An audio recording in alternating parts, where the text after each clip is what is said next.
Welcome into another episode of the Yachts and Audibles podcast. I'm your host, Erik Skopil. I almost did with a question mark. Filling in for Matt Prehm, as we talked about right beforehand. I hope I don't blow this, and so far, so good. Matt is on vacation. He'll be gone for a while, so you'll be seeing a lot of me, a lot of Jared, a lot of other guests, like today's show, where we are joined by I-5 Corridor's Tyson Alger. Tyson, this is great to have you on. Is this your first time we've had? Has Matt been that hard on you to not even have you on the show? Well, Matt instituted a very clear there can only be one guy on the show at a time with a massive head, and so with him out on vacation for the week, there's finally enough room to bring this thing in. So I understand why I haven't been a part of this yet, but I'm thrilled to be here. Yeah, Tyson's here. Jared, Mack is here as usual. We're going to talk some spring camp impressions. I know we're about 8 days removed from, I think, the end of the last spring media availability. I just thought it'd be fun to kind of recap some things we took away, some broad strokes things, and we're going to end with some bold predictions. I don't know how bold we went because I didn't want to put too much stock into the first 6 months, but that's kind of where I'm at with this. We have 6 months now of evidence of kind of Dan Lanning and a full spring camp with 15 practice, spring game of dealing with him. And I wanted to do a kind of a segment where we kind of leave some early impressions. So we've each kind of got two, and then we're going to do some bold predictions. I'll start because that means that if you guys have a repeat, you're going to have to repeat it, or you're going to have to think of something. So I'll start with this. And this is a really big, broad strokes one. I think they're having a lot more fun. And that was said several times by several players of how much fun they were having. I think offensively, in particular, you heard that.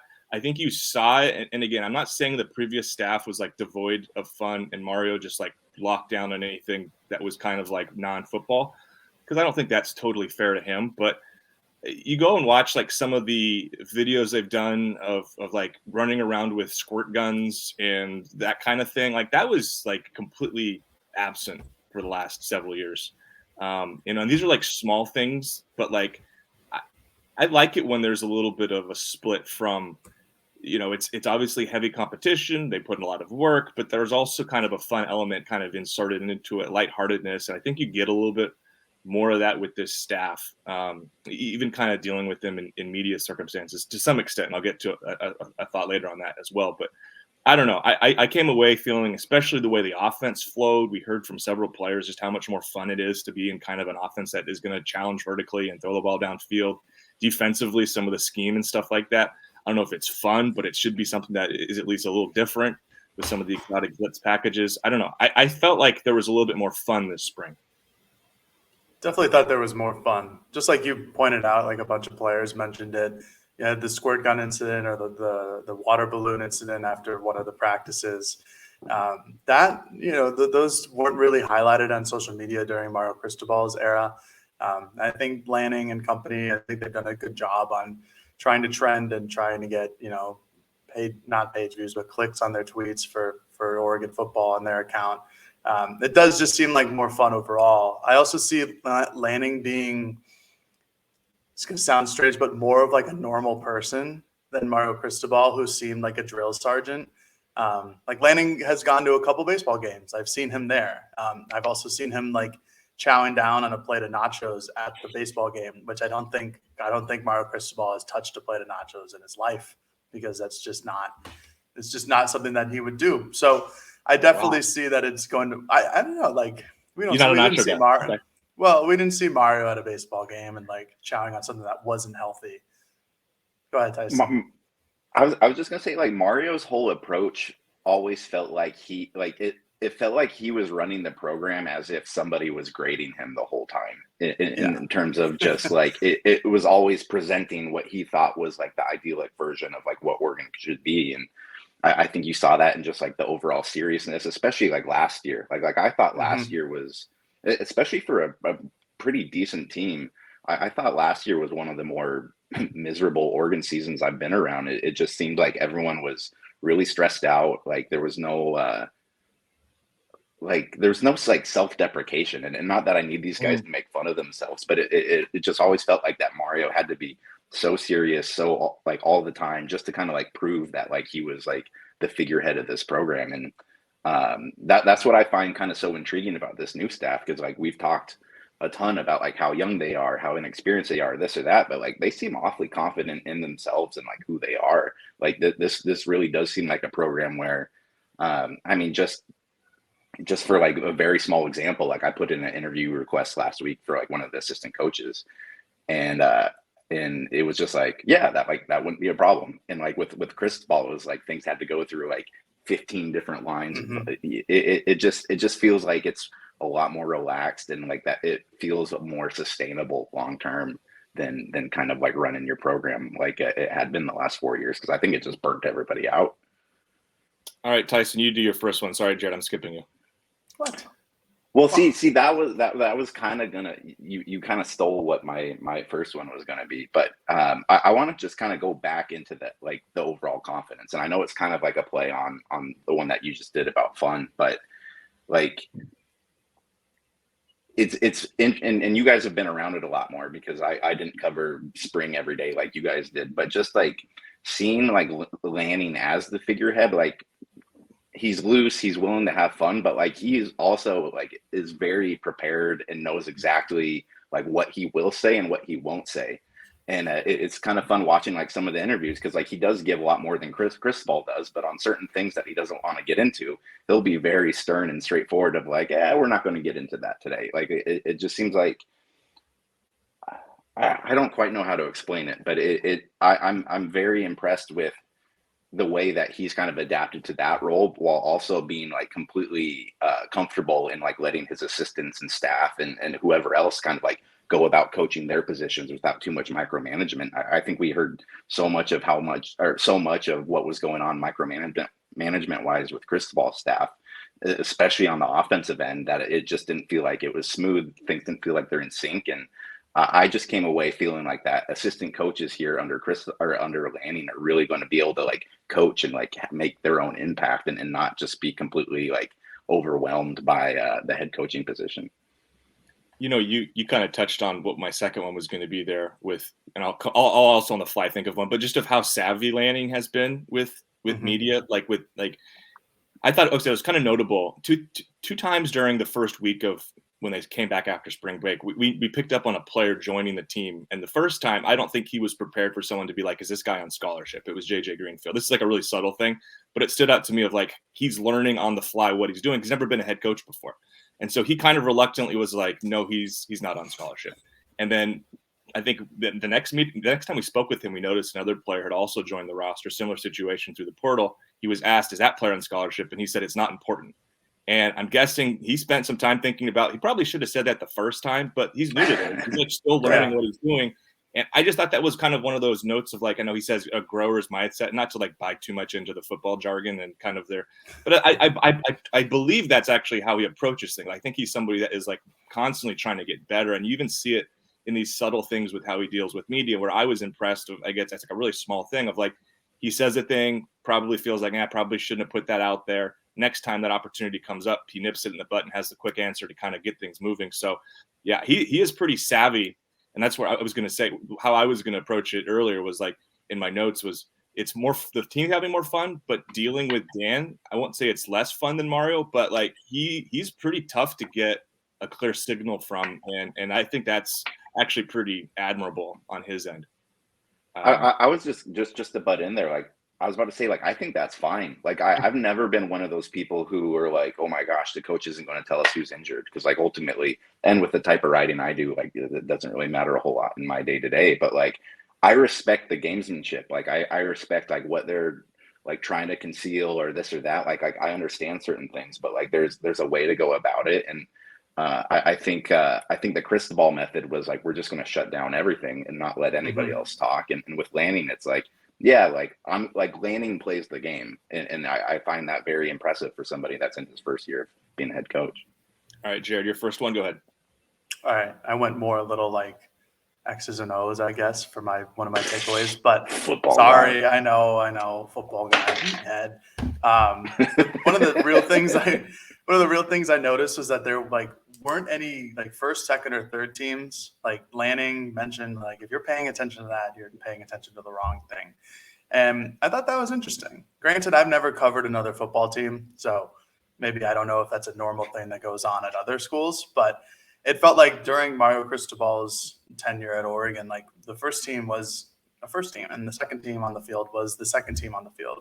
But I think that kind of keys into maybe the fact that there's actual competition going on this season in terms of maybe eventually quarterback, but maybe at linebacker, maybe at safety, maybe at cornerback, where you saw people come in and out of the first and second team. I think that's actually for a reason. And I think that was a huge thing. Tyson touched on it earlier with micromanagement. And I think that's a very good word to describe the offense that was Oregon's for the last couple of years, and maybe even the defense to a point. But this does seem like the offensive and defensive coordinators kind of have maybe more of a say of who is like the first team offensive line or the second team defensive line, or who they want to see in this position there on that day and then another day. But granted, we didn't get to watch all the practices, so maybe that was all just, a bunch of hoopla, and they were just, showing off for the media that, hey, we're having competitions. But who knows? But to me, I do feel like they are actually trying to plug and play and see if there's any matches that they didn't see on paper, and just trying to get everybody out there on the field as they can. Yeah, and I think in spring, you really don't want to make much of the two deep, which is why I think he's protective. I'll be curious to see what that looks like in fall. If there's a similar kind of like, don't pay attention to what 1, 2s, and 3s are. Because it was, frankly, Jared, we were out there. It was obvious that was something. Like it wasn't just a random collection of bodies. Like it was like Noah Sewell wasn't ever with like the third team. And, it wasn't ever like Alex Forsyth was the third team right tackle. I mean, there was never anything bizarre. It was very straightforward. It was guys playing where you'd expect them. Go ahead, Tyson. I was just going to say, I really want Forsyth to prove himself this spring. I think, if he puts in a lot of hard work, maybe this fall he gets into the starting line. Well, so I wanted to ask you guys, how much do you think that is, just general, I'm first year head coach, we're going to promote competition, this or that strategy, or how much do you think it also is just with the transfer portal and just trying to keep guys thinking that they're at least in line for snaps or into the two deep going into the summer, so they don't just lose 15 guys coming out of the spring? Yeah, no, I think that has to be a component of it. I mean, I think Canzano had an interview talking about how you have to be really careful. I think it was with Lanning, about how you have to be really careful with kind of how you present some of the stuff, especially at quarterback. Because if it becomes clear, hypothetically, obviously this didn't happen, or we don't think it's happened, but hypothetically, if a kid comes out of spring thinking he's third, they now have, they have reasons to look around and try to find a better situation. And so by mixing it up every day and by kind of minimizing it to the media of what it actually stands for, I think that, there's more thought behind it than just oh, this is not a big deal. They're guarding against information that they don't want to be present, because once the narrative becomes I think part of it's the parents are reading this stuff too. So sure. Once it becomes, if the word trickles down to Ty Thompson's parents of it looks like Ty's the third string quarterback. Well, that's where Ty has to start having conversations with his dad and his mom of are you really third string? What's going on there? Should we be concerned? Are you going to play? And I'm not saying, and again, this is hypothetical, I don't want to put words in Ty's family, because I don't think, maybe they're not involved or don't care one way or the other there, but you could understand where the parents want the best for their son. And if it becomes clear based upon our interpretation of a two deep in a practice that their son is nowhere near the starting lineup and probably isn't going to play this year, that's where those conversations start to happen. And if you don't want to promote a situation where guys are just jumping in the portal, which, by the way, we're recording this at Monday at 10 a.m. and there hasn't been a big exodus of players, which some expected, because I think May 1st was the end of the transfer portal opening, at least. I think that's somewhat intentional. I think there's more to it. Yeah, a good question, that, Tyson, because I think they're very, very strategic in kind of how they present all information. And I found, I guess this is what I'll say, I'll be curious to see if they care this much in the fall.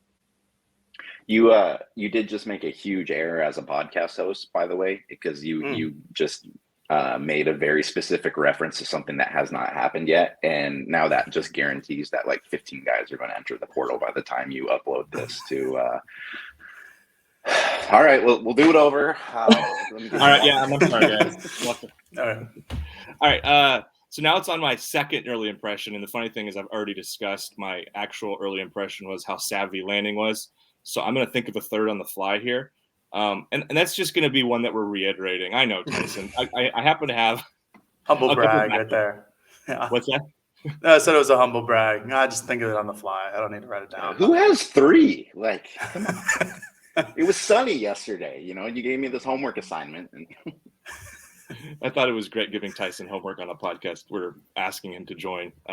Thanks for doing that. So, no, the other one is just it's going to be something we talked about a fair amount, but the commitment to special teams, which I'll be honest, didn't look fantastic in the spring game. Like, kind of a little bit underwhelming, if you want to be totally honest. Like, I understand Tom Snead's not there to hold, but you missed 2 kicks. I know the kicks are long, but it wasn't ideal. You wanted to see Camden just go out there and drill a couple.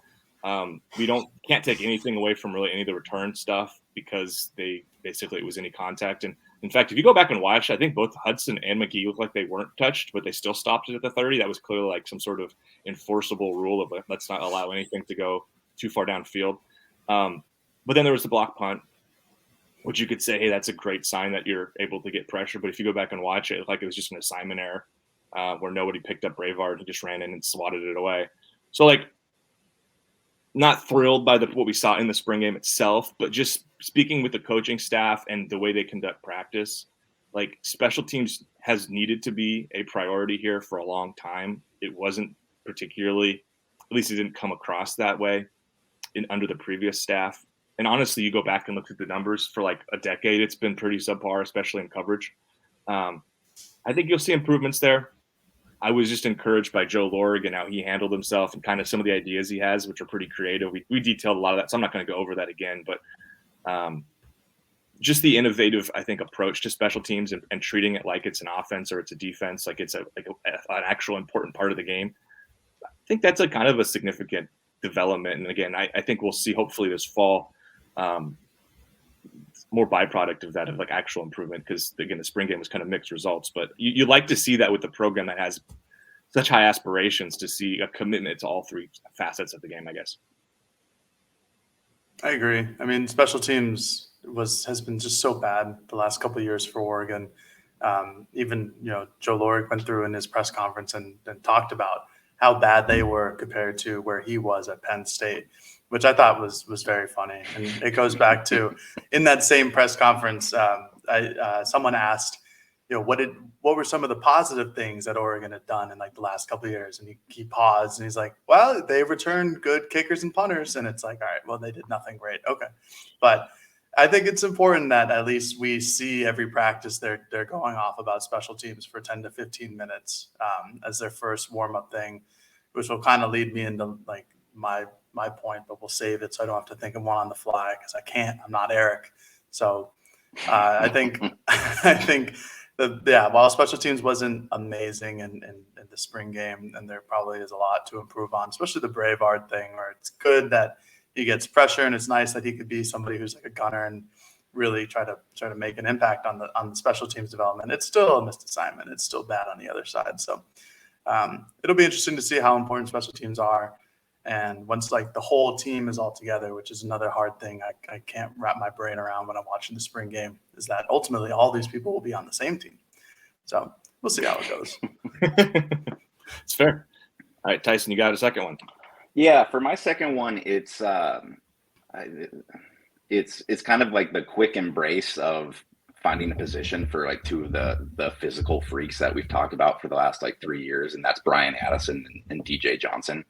Like DJ Johnson specifically, like I remember when he first transferred over from Miami, and like it was the year where he was sitting out, but you could kind of see him in practice a little bit, and it's just like, oh my gosh, like that guy's a stud defensive end. I think he was running with outside linebackers, but it was very apparent like where this guy should be playing, and it just seemed like Oregon never really figured out what to do with him, and then all of a sudden he's a tight end like for 2 years. And I remember I wrote a story on that a couple of years ago, and I was talking to his brother.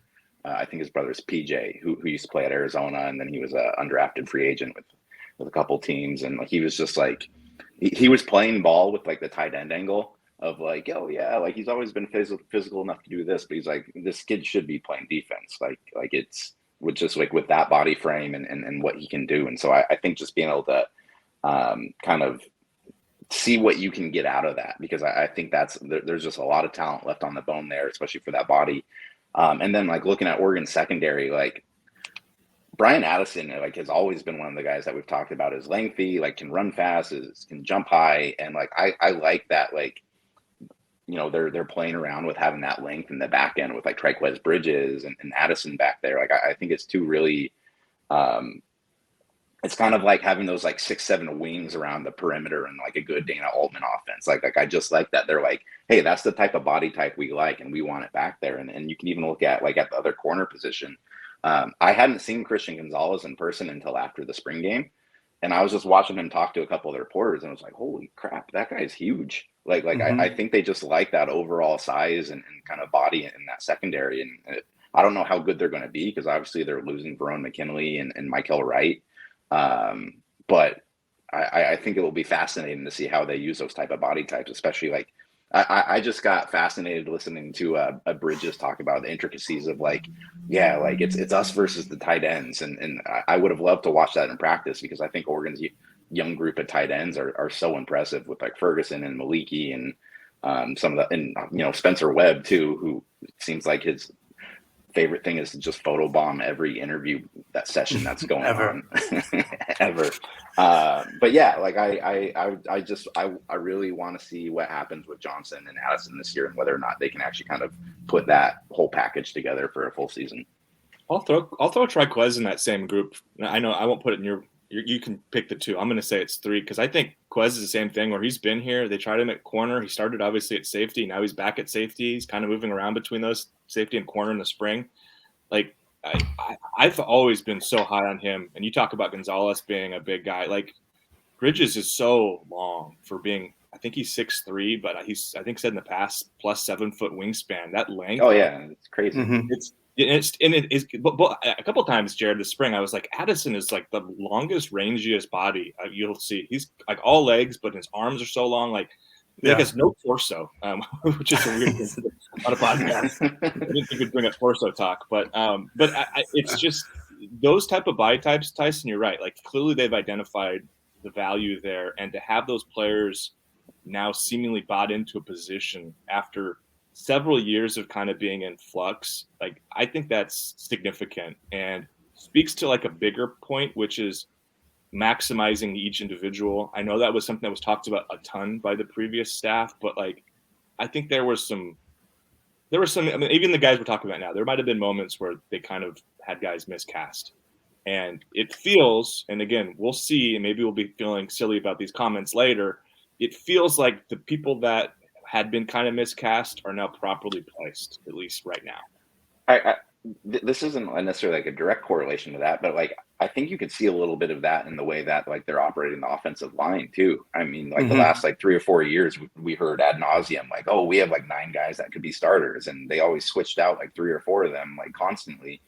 And I know like there's, obviously it still helps to practice and have guys be versatile and all that sort of thing, but I think actually like having 5 permanent guys in there and having them like master the intricacies of one position and this and that, like I think it's going to help a lot. Like I think there was just so many guys that like didn't quite know exactly what their role was on that last roster, and I don't know. we'll see how it works, but it's definitely a change of direction. I was going to bring up I was just going to bring up like TJ Bass is another guy who was a left guard in 2020 and then like got thrown into left tackle in 2021 when he talked to me about it and wasn't like the biggest fan of doing it. And now he's back at left guard where he is a fan of. So I think it might have just been a personnel issue last year due to all the injuries where all these guys are moving around, except for DJ Johnson. That's another thing for another day. But like I think what Tyson's like the main point of like people are finding their niche or finding their spots on the team, I think is really important. For my, I guess the last one, we kind of touched on this earlier. I think Erik made the point of how even though everything is fun, or more fun, I should say, like the practices are certainly still intense. And I think that was one of my main takeaways was how intense some of the practices were. Just of starting off with special teams drills. That never happened under Mario Cristobal. And that's something that, frankly, if I were playing football, I would hate to do special teams drills. But Lanning and the staff are just pushing them through it. And it seems like these intense practices of doing a lot of things that maybe players just don't want to do at all is going to be really beneficial in the long run. It just seemed like it was a more up-tempo environment than previous practices. Harder hitting, even in pads, or not in pads, but even in like shells, there were still a lot of thumps. And just seemed like this was overall just a more intense practice environment. The music was always blaring, except for like the fastball periods. Landing on his microphone, shouting at people during fastball. Poor Tyler Nanny got destroyed by Lanning at one point. It just seemed like a really more up-tempo and intense, another meathead thing, another really intense like run through a wall environment compared to what it was in the past. Yeah, landing with the hot mic is scary if you make a mistake. Tyson, you haven't really you didn't attend too many practices this spring, I don't think. No.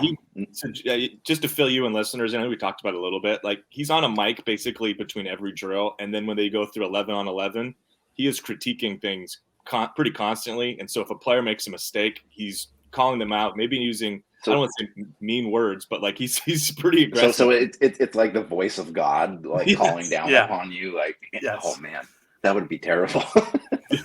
So yeah, poor Tyler Nanning, the walk on tight end, false started with the third team offense on their first play, and Tyler had to hear about it from the it'd be funny if you like kind of like whispered a little bit, like, "Hey Tyler,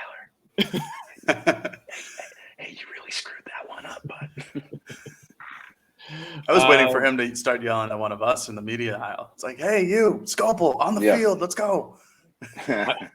Please no, don't give Dan that idea. Not that he would listen to this podcast, but I don't want to be out there with those guys. With that hair of yours right now, it looks better. Would look better on a ice rink.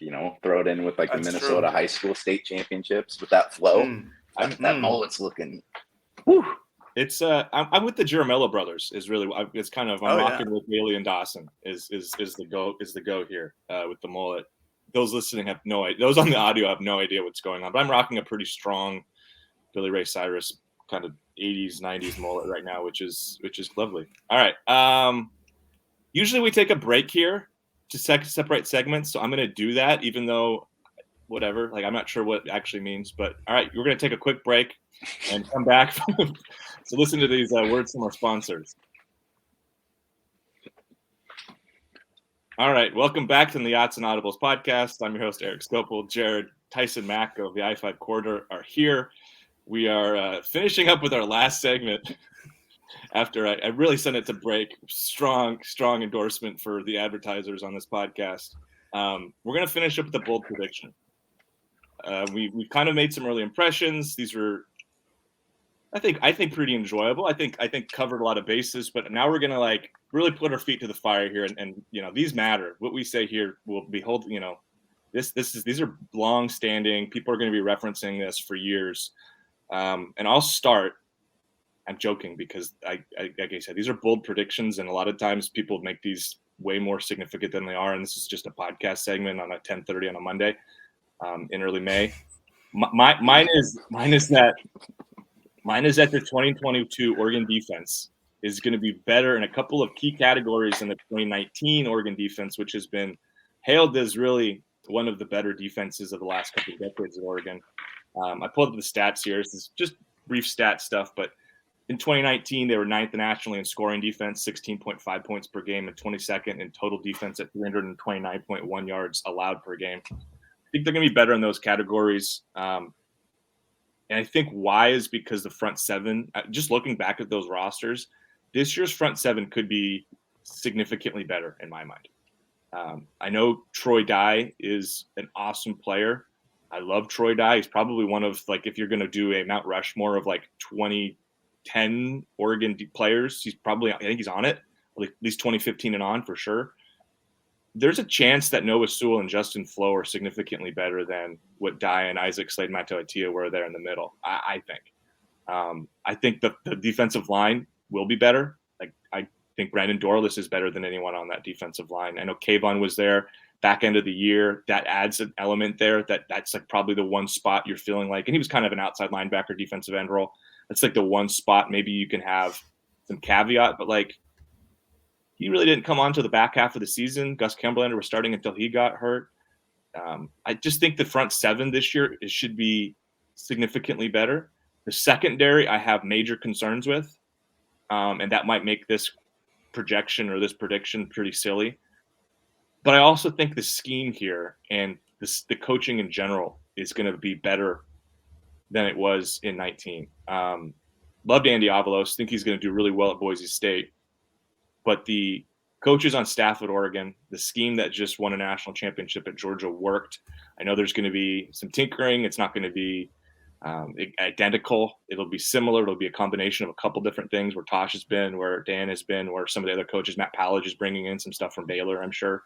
There's going to be other influences. But these are bold predictions for a reason, and I have a lot of respect for that defense in 2019. I'm not trying to overlook how good they were. I just think that there is a potential if Justin Flo can stay healthy and Noah Sewell can play even a step better than he has, and what I think is going to be a really strong defensive line. And then you've got the guys coming off the edge if Braden Swinson can take a step. Still think Mace Funa, who was also a part of that 2019 defense, he can improve. The concern is in the secondary, but to me that front seven is so enticing that I feel pretty decent about saying it's going to be one of the better defenses Oregon has had in a while. And 19 feels like the barometer for me. The one game Justin Flo played last year was as entertaining of a defensive performance as I've ever seen from a single individual player at Oregon. I mean, I think he had 14 tackles in that game, and obviously it was against an inferior opponent, but he was everywhere. And it's just like size, closing speed, tenacity, and just think of all the ways that we've described Noah Sewell the last 2 years too. Like Noah Sewell was like ridiculous, and if you have a guy that, I mean, based on sheer talent and physicality, like Flo is probably like a better prospect than Sewell if he can stay healthy. Like that's crazy to think about. And I completely agree with you because you're losing the number 1 or the number 5 pick in the NFL draft and Thibodeau, and I do think Thibodeau is going to be a pretty good NFL player, but like his Oregon career was very inconsistent in terms of like what they were able to like get out of him. He didn't play the Ohio State game. I think a lot of people forget that. Like his freshman year, I think it took him like a month to get his first sack, which like, hey, he's a true freshman. That's fine. But it's not like this was a guy that had a major impact in like 30 games throughout his entire career. Like I think that especially with like the experience of Dorlus and the talent in that second level, if they stay healthy. Yeah, I completely agree with you. Should I get into my prediction? Why don't we do that? Sure. Let's let the guest finish it. Let's do that. I just suggested that because mine is very similar to Erik's, but without the secondary, because I am scared about what the secondary could become. So I feel interesting about comparing that to the 2019 defense because of their secondary. Right. I think Oregon is going to finish with way more sacks than the 2021 team, but should probably finish around the same number as that 2019 team, if not more. So that's my prediction, is that they'll get more than the 2019 team. For the same couple of reasons that Erik just outlined, that front seven is probably better overall. It's tough when you have Thibodeau in there as like a true freshman, and he's probably definitely more talented than anybody on the defensive line right now. But again, the linebacking core, the depth at the linebackers, the depth at defensive end. You look at like Sam Taimani and Popo and Brandon Dorlus and Keon Ware-Hudson. That's as your 2 deep right there. That's pretty darn good.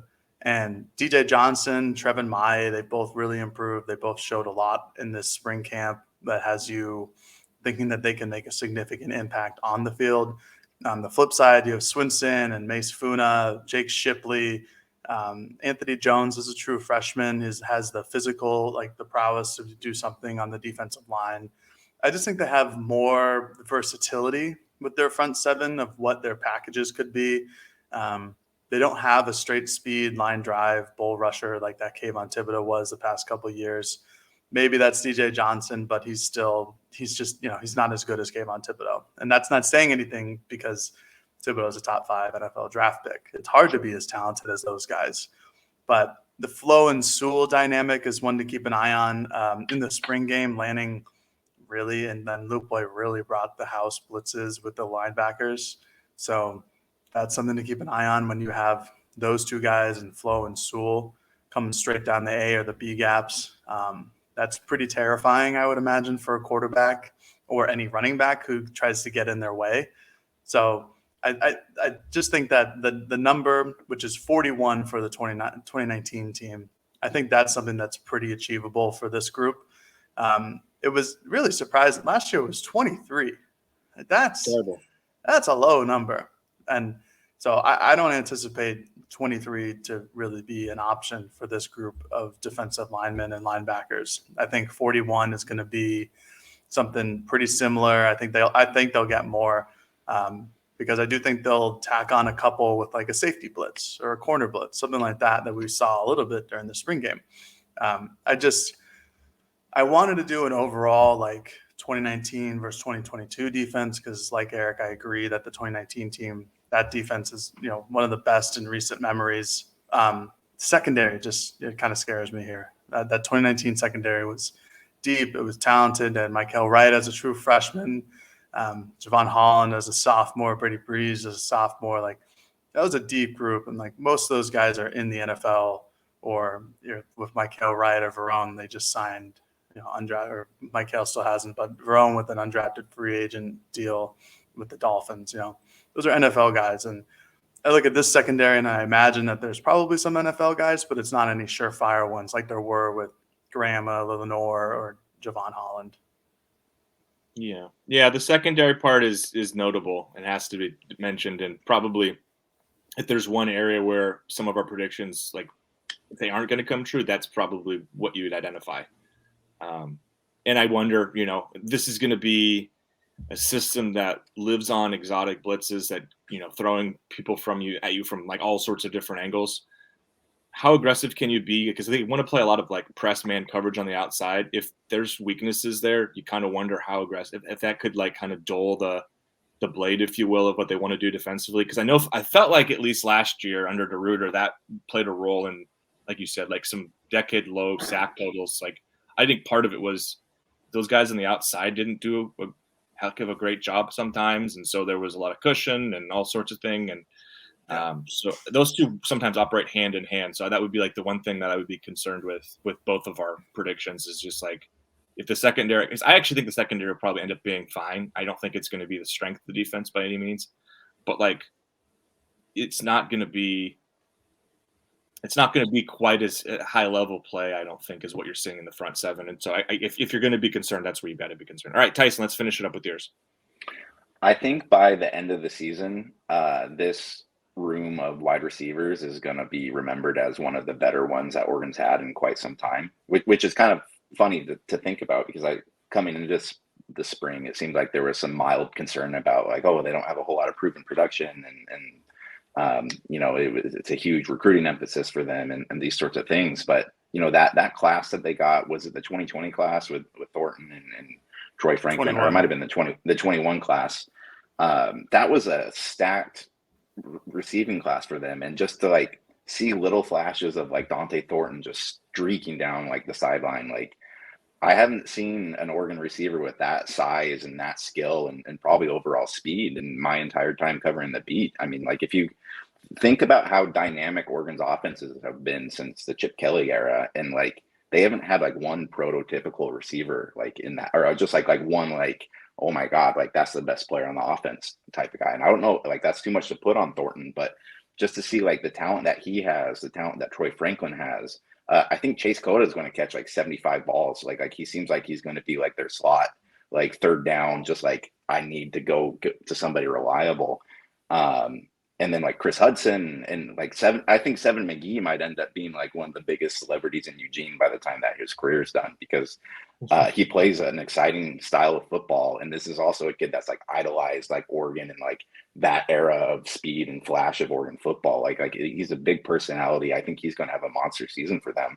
And I just think that between there and then at running back too, where it seems like that was my other bold prediction was going to be that they're going to have 30 running backs on the roster by the end of the season, because it just got brought in like that other Minnesota kid too. But it's impressive the amount of talent they have there and like the willingness to like let them compete. I still don't quite know how to feel about who's going to be getting the bulk of carries out of the running backs, because I would have assumed that it would have been Cardwell, but like all those guys look pretty good, and I like how aggressive Dollars has been and just kind of being like, I'm healthy, I'm back, like I'm good, like let's go. Like I think this is going to be the first year in quite some time where like fans are like, man, like that Oregon offense is actually sneaky fun to watch.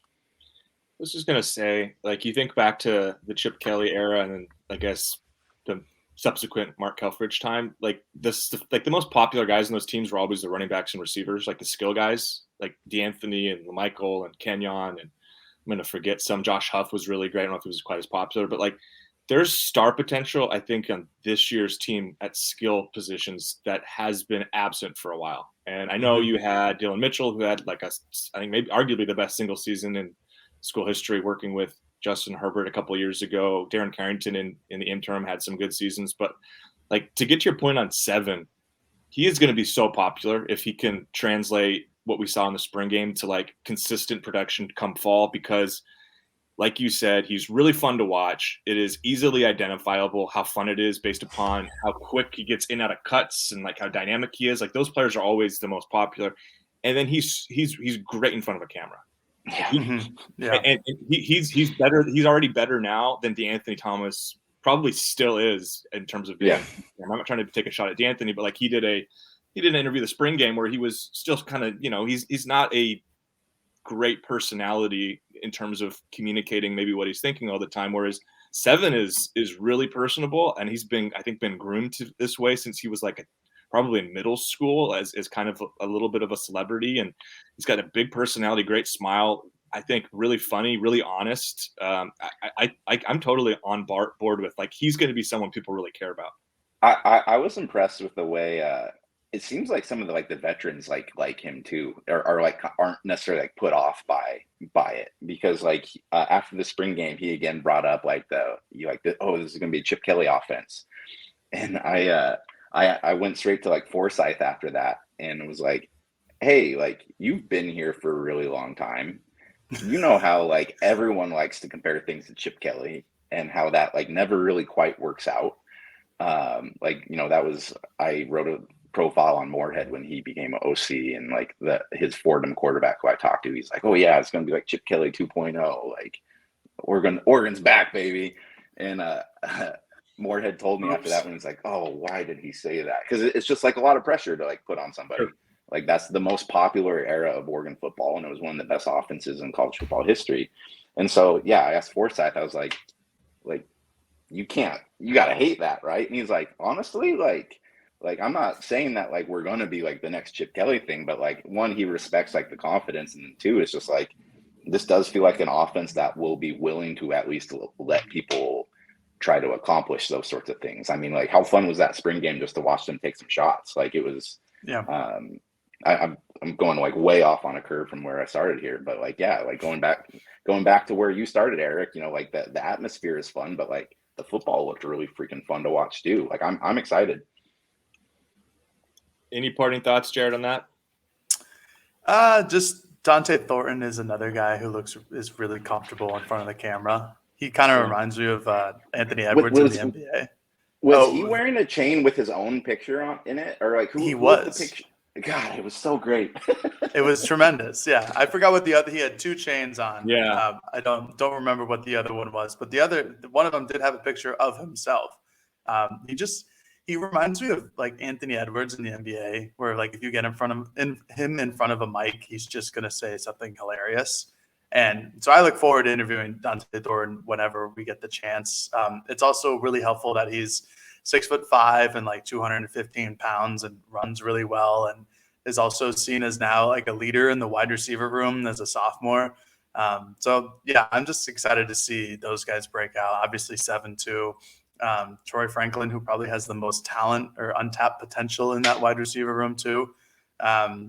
it's definitely going to be a fun group to watch. And, if it turns into Chip Kelly or if it doesn't, I still think this offense is going to be significantly more fun than it has been.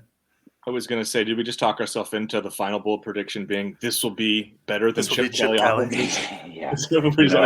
I'm going to sign off now. I don't want my name associated with this thing. Well, on that note, and this is probably about the right place to stop because we shoot for 45 minutes and we hit it. Thank you so much, Tyson. By the way, Tyson, plug your stuff. I know I-5 corridor. Yeah. What do you got? Anything big there? Tell us about I know you got a podcast. No, you don't want any. You got a decent listenership here. Just come check me out at I-5 corridor, or sorry, I-5 corridor. See, that's the problem. Like, I wanted to be like legitimate because like on most signs it's like I-5, but it's if you tell people I5corridor.com. Anyways, this is just way too in the weeds. At Tyson Alger on Twitter. I do a podcast with Aiden Schneider. I think we have one coming up on Wednesday. So yeah, it's just goofy stuff about the Ducks, pretty much. Well, I've always loved reading Tyson stuff, and it's fun having a location to read it after a brief, I guess. So how much was it? Several months of no Tyson was tough. So good to see. It was the summer of George. Summer of George. Well, go read Tyson's stuff. Go read our stuff. This is going to be the end of our Monday episode of the Odds and Audibles podcast. We'll be back next Monday with a mailbag. We wanted to get Tyson as a fun guest in here to start the week, though. So thank you so much for listening to this episode of the Odds and Audibles podcast. Talk to you later, folks. Peace.